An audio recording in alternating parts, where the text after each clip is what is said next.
السامعين الكرام السلام عليكم ورحمة الله وبركاته.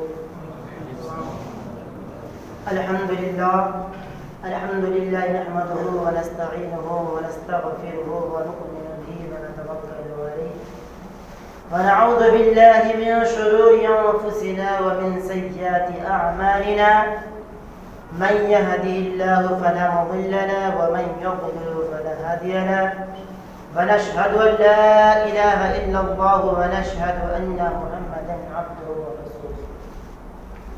أما بعد فأعوذ بالله من الشيطان الرجيم. بسم الله الرحمن الرحيم.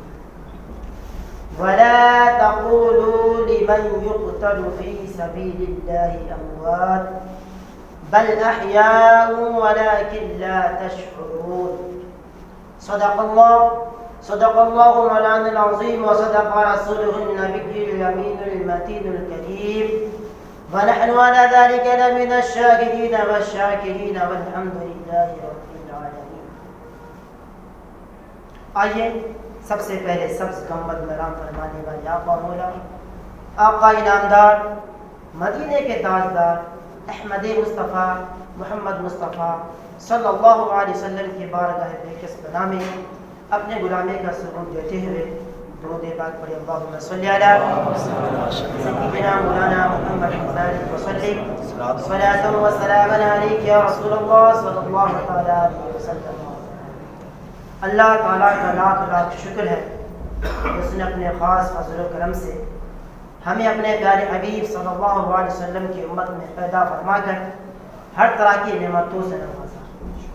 اس آیت مقدسہ جو تلاوت کی گئی ہے اللہ تعالیٰ اپنے ان محبوب بندوں کا ذکر فرما رہا ہے جنہوں نے اپنی عزیز ترین جانوں کو اس کی راہ میں قربان کر دیا. اللہ تعالیٰ ارشاد فرماتا ہے مردہ مت کہو وہ جو میرے راستے میں قتل کیے جائے انہیں مردہ مت کہو بلکہ وہ زندہ ہیں لیکن تم ان کی زندگی کو سمجھ نہیں سکتے. حضرات محترم کسی شاعر نے کیا خوب کہا ہے قتل حسین اصل میں مرگ یزید ہے. قتل حسین اصل میں مرگ یزید ہے. اسلام زندہ ہوتا ہے ہر کربلا کے بعد. اسلام زندہ ہوتا ہے ہر کربلا کے بعد. حضرات محترم وہ شہید ہیں انہوں نے اپنی جانوں کو قربان کیا فانی جانوں کو قربان کیا تو حیات ابدی مل گئی. فانی دی اور جاویدانی زندگی حاصل کی. کتنا اچھا سودا ہے. فانی دو اور باقی لو. ناقص دو کامل لو. ادنا دو اعلیٰ لو. یہ سودا صرف اللہ تعالیٰ ہی کر سکتا ہے. اپنی دی ہوئی چیز کو واپس لے کر پھر اسی پر شاندار بدلہ عطا فرماتا ہے. حضرات محترم یہ جو آنے والا ماہ ہے یہ ماہ محرم الحرام ہے. اس ماہ کی 10ویں تاریخ کو جو جانے اللہ تعالیٰ کی راہ میں کرب و بلا کے تپتے ہوئے صحرا میں قربان کی گئی تاریخ عالم ان کی مثال پیش کرنے سے قاصر ہے. جوان علی اکبر کا لاش سامنے تڑپ رہا ہے. اون و محمد خاک و خون میں گلتا ہے. زہرا کا لال مصطفیٰ کا نور نظر شہزادہ گلگو کمبا راکب دوش مصطفیٰ ننھے معصوم علی اصغر کو گود میں اٹھائے لیے آ رہے ہیں. ظلم کا تلوار علی اکبر کے پیاسے علی اصغر کے پیاسے حرب کو چیرتا ہوا امام علی مقام کے بازو سے گزرتا ہے. گرتا ہوا خون امام علی مقام چلو میں اٹھا کر آسمان کی طرف پھینکتے ہیں اور عرض کرتے ہیں یا اللہ یہ تو ایک علی اصغر ہے. اگر 1000 علی اصغر ہو تو ایک ایک کر کے تیرے نام پر قربان کرتا چلا جاؤں. اگر تیری رضا اسی میں ہے تو حسین بھی یوں ہی راضی ہے. اسی طرح کسی شاعر نے کیا ہی خوب فرمایا ہے جفا جو عشق میں ہوتی ہے وہ جفا ہی نہیں. جفا جو عشق میں ہوتی ہے وہ جفا ہی نہیں. ستم نہ ہو تو محبت میں کچھ مزہ ہی نہیں. ستم نہ ہو تو محبت میں کچھ مزہ ہی نہیں. حضرات محترم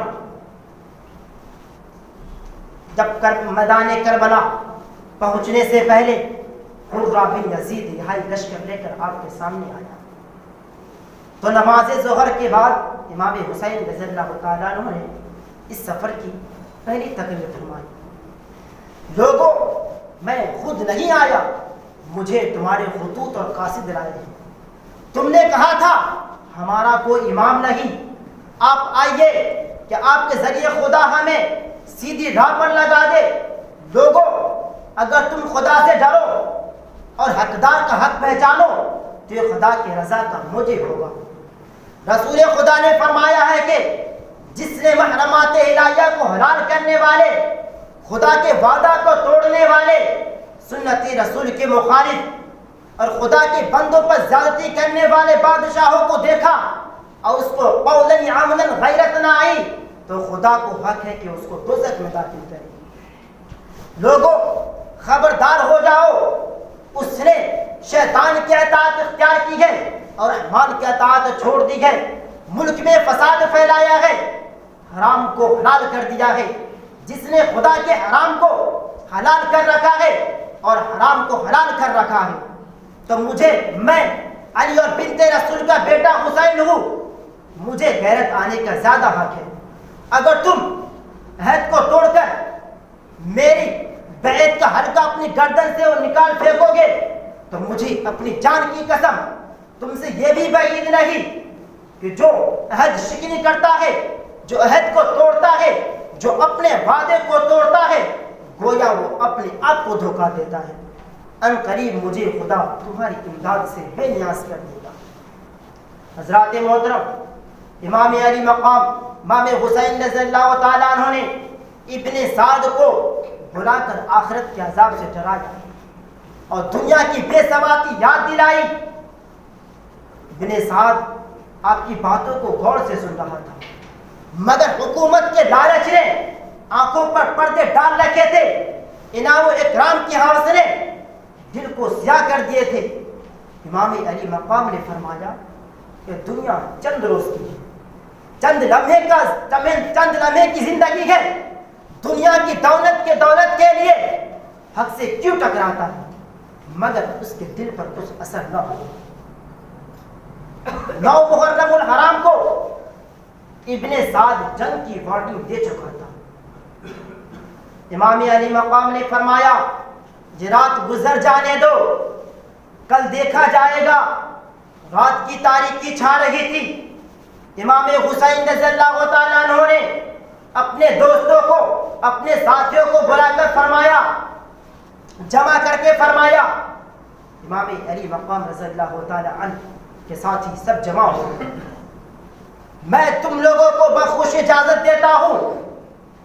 رات کی تاریکی چھا چکی ہے, تم لوگ ایک ایک اونٹ لو, خود چلے جاؤ, خدا تم سب کو جزائے خیر دے.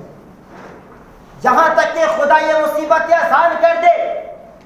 میں یہ اس لیے کہہ رہا ہوں کہ یہ لوگ مجھے ہی تلاش کریں گے, یہ یزید مجھے ہی تلاش کریں گے, میرے بعد کسی کی تلاشی نہ ہوگی. امام حسین رضی اللہ تعالیٰ عنہ کے ساتھیوں نے کیا بلبلہ انگیز جوابات دیے, اب ملاحظہ فرمائیے. مسلم بن عقیل کے بھائیوں نے کہا خدا کی قسم ہم ہرگز ایسا نہیں کر سکتے, ہم جان و مال, اہل و عیال سب کچھ آپ پر قربان کر دیں گے, آپ کی قیادت میں لڑیں گے, جو انجام آپ کا ہوگا وہی ہمارا ہوگا, آپ کی بات جینا بیکار ہے. ابن سعد عبداللہ حنفی نے کہا خدا کی قسم میرے پاس اگر کوئی ہتھیار بھی نہ ہوتا تو بھی میں آپ کا ساتھ نہ چھوڑتا. اگر مجھے یہ بھی یقین ہوتا کہ میں 70 مرتبہ قتل کیا جاؤں گا, ہر مرتبہ زندہ کر کے میری خاک کو ہوا میں اڑا دی جائے گی تو بھی میں آپ کا ساتھ نہ چھوڑتا. مسلم بن اوجسا نے عرض کیا خدا کی قسم اگر میرے پاس کوئی ہتھیار بھی نہ ہوتا تو دشمن سے پتھر مار مار کر لڑتا, یہاں تک کہ آپ پر فدا ہو جاتا. حضرات محترم, جب امام علی مقام رضی اللہ تعالیٰ عنہ نے اپنے ساتھیوں کے جوابات کو سن کر آپ کو یقین ہو گیا کہ سب میری ہی طرح حق پر نثار ہونے کا جذبہ رکھتے ہیں, تو امام حسین رضی اللہ تعالیٰ عنہ نے تلوار نکالا اور اسے صاف کرنا شروع کیا۔ جب 10ویں محرم کا آفتاب طلوع ہوتا ہے، امام علی مقام اور ان کے تمام ساتھی اور اہل بیت کرام 3 دن کے بھوکے پیاسے، پانی کا ایک قطرہ بھی میسر نہیں آیا، کھانے کا ایک لقمہ بھی حلق سے نیچے نہیں اترا۔ بے وطنی ہے، دھوپ کی تمازت، گرم ریت، گرم ہوائیں، ان سب چیزوں نے نڈھال کر رکھا ہوگا۔ ان بھوکے بھوکے پیاسے شیروں کے مختصر ترین لشکر کو امام علی مقام رضی اللہ تعالی عنہ ترتیب دے رہے تھے۔ یہ لشکر 91 افراد پر مشتمل تھا، جن میں 19 اہل بیت کرام اور 72 باقی جارحسان تھے۔ امام حسین رضی اللہ تعالی عنہ ایک مقام پر کھڑے ہو جاتے ہیں، ہر طرف سے تیر آ رہی ہے، ایک تیر آپ کے پیشانی اقدس پہ لگا، یہ پیشانی مصطفیٰ صلی اللہ علیہ وسلم کی بوشہ گاہ تھی، اور ایک تیر آپ کے گردن میں پست ہو گیا۔ ابھی آپ اسے نکال ہی رہے تھے کہ ذرہ بن شریک نے تلوار کے کئی وار کیے، اور سنان نے نیزہ مارا، جس سے جسم نڈھال ہو گیا اور آپ زمین پہ گر پڑے۔ جسم نازنین پر 33 نیزے کے زخم تھے اور 24 تلوار کے، اور تیروں کا تو شمار ہی نہیں۔ ضعف یعنی کمزوری کے سبب آپ زمین سے اٹھ نہیں سکتے۔ مرہ بن یزید اور سنان نے خولہ کو اجازت دی کہ وہ سر کاٹے۔